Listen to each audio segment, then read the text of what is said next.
Today on the newscast, it's one of the world's most strategic waterways. It lies on Israel's southern doorstep, and some of the world's worst actors want to control it. We'll take you on the waters of the Red Sea today. That's coming up.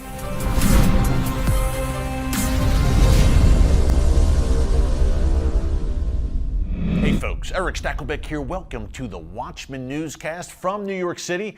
I'm here in NYC today filming a very special episode of TBN Praise with my friend Eric Metaxas. When we have an air date, I will share it with you. Good stuff coming up. Before we get into it today, I want to give you two quick updates. Number one, this Thursday, May 6th, we are having another Watchman Newscast live stream right here on YouTube. We will be taking your questions live between 4 and 5 p.m. Eastern Time, so be sure to join us. Bring some good questions. You'll also get a chance to know me a little bit better. We've had a lot of fun on our past two live streams here on YouTube. A lot of give and take with our viewers. Another update following up on our newscast from yesterday.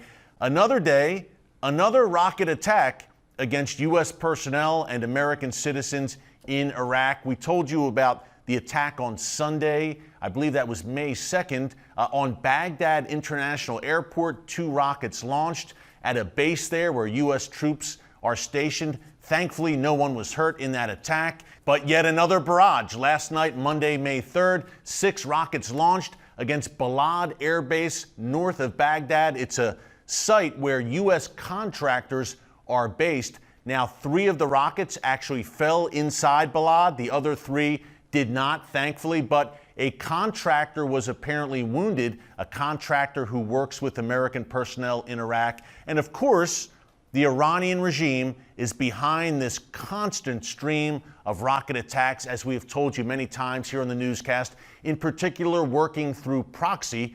Now, the proxy they use in Iraq is those Iraqi Shia militias, but we've told you many times about the ring of fire that Iran has surrounding Israel right now. Hezbollah, Hamas, those Shia militias, of course, the Houthis in Yemen. And we're going to take you today, not very far from Yemen, to the Red Sea. Before COVID times, I visited there with my good friend, Israel Defense Forces Reserve Major Elliot Chodoff. He is a foremost expert on the Middle East and all things Iran. We went out on the Red Sea, departing from Israel's southernmost city of Eilat, onto the waters of the Red Sea. Talk about a crossroads of the world, folks. Egypt, Jordan, Saudi Arabia, and Israel all intersect at the Red Sea. We went out on the waters to give you an in-depth analysis of the importance, number one, of the Red Sea strategically and globally, but number two, about Iran's plans for that region, for that waterway in particular, through its proxy, the Houthis in Yemen, who are only about 1,000 miles south of Israel, and Israel is very concerned about that Houthi threat on the Red Sea, to the point where it has moved an Iron Dome missile defense battery to Eilat. Without further ado, let's head out on the Red Sea with our good friend, Elliot Chodoff.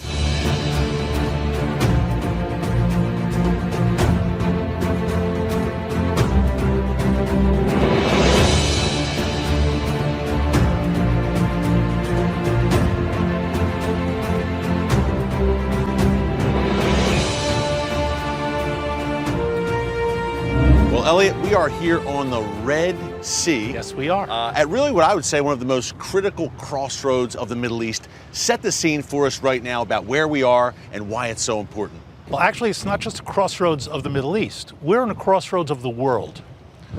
We're at the northern end of the Gulf of Eilat, the Gulf of Aqaba, by the Jordanian city that's up here, the port. If we continue down beyond that V that's formed by the 2 gulfs, we're in the Red Sea, which empties out through Bab el-Mandeb, Yemen, Somalia, and out into the Indian Ocean, and from there to the Pacific. All the hot spots. All the hot spots, that's right. So essentially from here, whether it's via the Suez Canal in recent decades, centuries, or even earlier, from here up across to the ports on the Mediterranean, today Ashdod and Haifa, in earlier times Ashkelon, from there out to the Atlantic. So we're not only in a crossroads of the continents, we're also in a crossroads of the oceans. And pretty amazing. Israel is right here, obviously, Elliot, the great resort town of Eilat. There's tourists, Yes. Beautiful spot for vacation. But you have a lot. You have Israel, but then right here, where we're like, this is Egypt. Yes. This is Jordan, and over the horizon there is Saudi Arabia. Yes. Wow. Right in the middle. So the proximity, thankfully Israel obviously has peace treaties with Jordan and Egypt. Yes. Relations seem to be warming with Saudi Arabia. Funny how the Iranians have made the Saudis realize that the Zionists aren't their enemy. Yes, we'll get to that in a minute. Talk about some of the challenges, say, Israel faces in patrolling and monitoring the Red Sea. Okay, well, first of all, since we have peace with our neighbors here, we have agreements with Jordan and Egypt, and again, Saudi Arabia busy with other problems, we don't have national threats on this body of water. In other words, there are no navies that threaten.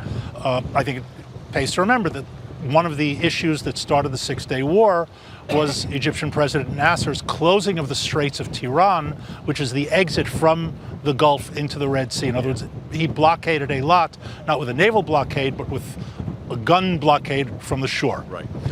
But we don't have that problem anymore. We do have a terrorist problem, and as you can see just looking around here, we're in the desert in every which way. This is rugged terrain. Which makes it happy hunting ground for terrorist organizations. Yeah. And we have Al-Qaeda here, we've had them for a long time, and all sorts of other jihadi. Today we say Al-Qaeda is kind of a catch-all phrase for all sorts of spin-offs and breakaways and that sort of thing. Yeah. So we've got all of that operating in Jordan, in Saudi Arabia, and now primarily and in Egypt here in Sinai. Talk about what Iran would like to do in the Red Sea. In the Red Sea, Iran would like to choke it. And we've already seen the initial, call it the introduction to that story with the Houthi rebels in Yemen. A lot of people, I think, oh, there's a rebellion going on in Yemen. Who cares? Why should that make a difference to me? And a glance at the map will tell you why, because the tip of Yemen is the shore of the entrance to the Red Sea, the southern entrance. And whoever controls those straits, the Bab el-Mandeb Straits, essentially controls the Suez Canal without having to be there. Because if you can't get in or out of the Red Sea, the Suez Canal becomes useless as a dead end. So Iran's goal, and as America ramps up sanctions and pressure, rightfully so, Iran is threatening to choke off these vital waterways. So Iran has two choke points, two critical choke points. One, Bab el-Mandeb, which is for global maritime shipping. And the Straits of Hormuz, of course, where just recently there were the unidentified anonymous attacks on the tankers, on the Saudi tankers, which of course we all know was done by Iran, but they'll deny it. Of course. And the West, always confusing legal with political issues, says, well, if we don't have evidence beyond a reasonable doubt, it doesn't work that way in the strategic world. Right. But they'll deny it. They're investigating it. They're on it. But they're showing that they can choke those 2 points. Oil shipment out of the Gulf and general maritime shipping through the canal. Yeah, Iran has larger aspirations, Elliot, as you and I have talked about many times here on the show. They'd like to get out the Atlantic. Yes, and that's why they have flex global muscle. That's why they have naval bases on the Mediterranean and Syria. Yeah. It's one of the reasons, not the only one, that they're ramping up their presence in Syria so they can have access to those bases. Their interest is global, and once again, they have their anchor on the Indian Ocean. Yeah. They want it now on the Mediterranean. Right. Which is why, and look, the Red Sea is in the neighborhood, obviously, vital waterway, which is why it's so vital for Israel, Egypt. Everyone has an interest. Jordan, Saudi Arabia, they all have an interest in the world in keeping this tame and safe here in the Red Sea. Folks, what an experience to be on the Red Sea, not only for the security, strategic reasons, but of course, I think of the Bible, I think of Moses parting the Red Sea, so it was a real treat to film there. With Yemen and the Houthis and the Red Sea, I also think of Saudi Arabia. Of course, we've documented this here on the newscast, how on a practically daily basis, the Houthis out of Yemen and from the Red Sea are targeting Saudi cities, Saudi military installations, and Saudi oil facilities. We had last week a drone suicide boat packed with explosives target a Saudi port city. We saw the city of Jeddah, a very important strategic Saudi city on that Red Sea coast, reportedly targeted last week. So the Saudis right now find themselves almost in the same situation that Israel has found itself over the years, folks, in that Israel on practically a daily basis over periods for the past decade and a half has faced daily rocket barrages from Hamas and Palestinian Islamic Jihad out of Gaza, the Saudis right now, quite literally, are facing daily barrages of missiles, rockets, and drone strikes coming out of Yemen, courtesy of those Iran-backed Houthi rebels. Saudi Arabia and Israel were already coming closer together, and I think the common threat clearly and the shared experience here of terror inside their borders will bring them even closer together in the days to come. Hey, thanks for joining us here today on the Watchman Newscast. One last reminder, remember, Thursday, May 6th, between 4 and 5 p.m. Eastern Time, right here on our YouTube channel, a live stream Q&A. Bring your questions. We'll have a lot of fun. Until tomorrow, thanks for joining us here today from New York City. God bless you. And remember, never hold your peace.